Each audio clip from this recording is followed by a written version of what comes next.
políticos, pues se dio una decisión en la Corte Penal Internacional sobre la situación en Venezuela. ¿Por qué? Porque hubo respuesta a esa solicitud que había hecho la administración Maduro a través de su fiscal en relación con unas dilaciones, pero que nos explique bien cuál fue la respuesta que se dio antes de comenzar el fin de semana en la Corte Penal Internacional, porque la gente dice que ya comenzó el proceso. No, vamos a ubicarnos para tener el contexto. Fíjese que sí, en el marco de las negociaciones que se comenzaron a dar en México. Un placer saludarte, Ali Daniel, abogado y director de la ONG.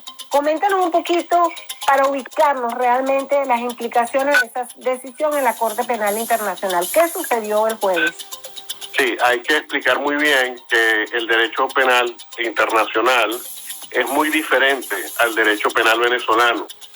Y en ese sentido muchas personas leen las sentencias de la Corte o ven alguna decisión de la Corte y inmediatamente hacen interpretaciones a través de su experiencia en Venezuela. El derecho de la Corte Penal Internacional es muy diferente al derecho venezolano y tiene muchos tecnicismos muy complejos que son fáciles de ser malinterpretados, como ha ocurrido con este documento que ha sido hecho público en estos días. Muy brevemente, como es sabido, el fiscal Saab interpuso un recurso dilatorio para impedir que la fiscal Bensouda hiciera su decisión pública sobre el examen preliminar venezolano. En razón de ese recurso dilatorio, se interpusieron varios escritos. La Sala de Cuestiones Preliminares declaró sin lugar in limine, y ahí quiero explicar qué significa in limine. Significa que es tan manifiestamente infundado que ni siquiera se tomó la molestia de rebatir los argumentos del fiscal Saab. Eso hay que decirlo, porque si uno lee el tuit o los tweets del fiscal Saab, piensa que ganó el caso. Y no es así, lo perdió in limine, por lo manifiestamente infundado del mismo. En esa misma decisión del 2 de junio, se ordenó que los escritos presentados con motivo de ese recurso se hicieran públicos. La Fiscalía venezolana lo hizo en su momento, la Fiscalía de la Corte Penal publicó unos al principio y ahora este último fue el que publicó. Y en ese documento simplemente se limita a la Fiscalía a informar a la Corte la situación del examen preliminar venezolano. ¿Cuál es lo nuevo que introduce ese documento de novedoso respecto a la situación venezolana? Un punto nada más, y es respecto al requisito de complementariedad. ¿Qué significa el requisito de complementariedad? Que la Corte Penal Internacional no tiene jurisdicción directa, sino que es complementaria a los tribunales nacionales. Y para que eso ocurra, deben ocurrir dos hechos. O no hay ninguna acción para juzgar a los que cometen crímenes de lesa humanidad, o no hay voluntad. Es decir, se hacen juicios que no tienen como intención juzgar a los responsables. En ese documento que se hizo público, lo que se dice es que ese requisito está cumplido en el caso venezolano porque hay inacción, el término que utiliza la Fiscalía, de las autoridades para juzgar a los responsables de crímenes de lesa humanidad. Y esto es muy importante porque esto pone de manifiesto que toda esta actividad que ha hecho el fiscal Saab para decir que en Venezuela se juzga a los responsables de crímenes de lesa humanidad no ha servido absolutamente de nada y que efectivamente en Venezuela no hay ninguna acción para juzgar a los responsables. ¿Por qué? Porque esos juicios son sobre personajes subalternos y no hay ninguna cadena de mando involucrada. Esa es la buena noticia respecto de ese informe.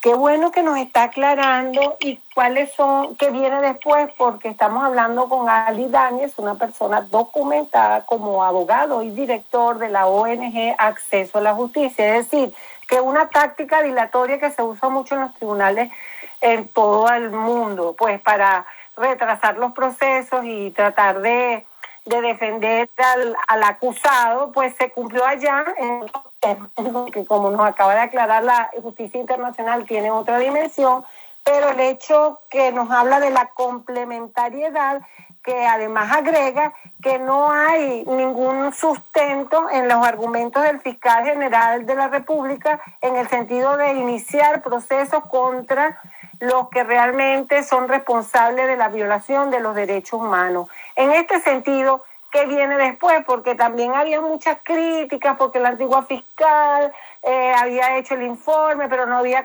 iniciado los procesos en los tribunales internacionales, en fin. ¿Qué procede ahora? ¿Cómo debemos entenderlo los venezolanos? Sí, lo que procede ahora es que ahora el fiscal, que ya no tiene ningún impedimento para pronunciarse porque la sentencia es del 2 de junio, es decir, ya se dictó declarando sin lugar el recurso del fiscal Saab, y eso también tengo que aclararlo. Estos documentos se hicieron públicos en razón de esta decisión del 2 de junio. Lo digo y enfatizo la fecha porque hay quienes han dicho que esta decisión se hizo pública con motivo de las discusiones o del diálogo que se está realizando en México, y una cosa no tiene nada que ver con la otra.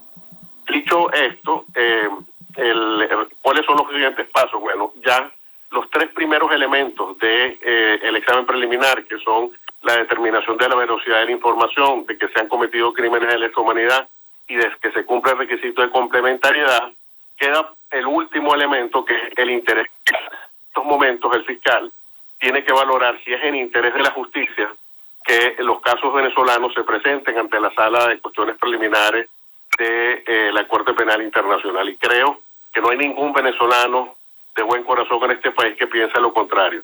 En ese sentido, esperemos que ese pronunciamiento se produzca a la brevedad, y en todo caso, a más tardar, debería ocurrir en diciembre de este año, cuando es la Asamblea de Estados Partes y donde el fiscal debe presentar su informe anual a la Asamblea.